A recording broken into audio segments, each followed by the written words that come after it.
হাই friends, আজি দুপৰীয়া কি খাম সেইটো আনিছোঁ আপোনালোকৰ ওচৰত দেখাওঁ। বিশেষ একো নহয়, কিন্তু কি খামনো তাকে দেখাওঁ। আপোনালোকে সকলোৱে ভাত খালেই চাগে, আৰু মোৰ ছোৱালীক ভাত খোৱালোঁ। সকলোকে ভাত খোৱা শেষ হৈ গ'ল, এতিয়া মই খাবলৈ যাওঁ। ভিডিঅ'টো ভাল লাগিলে লাইক কমেণ্ট আৰু শ্বেয়াৰ কৰি দিব। দেখাইছোঁ এয়া আজি বনাইছোঁ সৰু সৰু মাছৰ ভাজা, আৰু সৰু মাছ ভোল দি বনাইছোঁ। আৰু এয়া বনাইছোঁ মানে বহুতে ভাল লাগে খাৰ, এইটো খাৰ।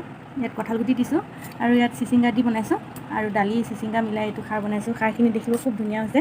মই খাই লওঁ, খাই পেলাই টেষ্ট কৰি ক'ম বাৰু কেনেকুৱা হৈছে। লগতে এটা জলকীয়া ভাতৰ ওচৰত থৈছোঁ, আৰু খাই পেলাই আপোনালোকক দেখাই আছোঁ কেনেকুৱা লাগে। কেনেকুৱা হয় মই কৈ আছোঁ বাৰু।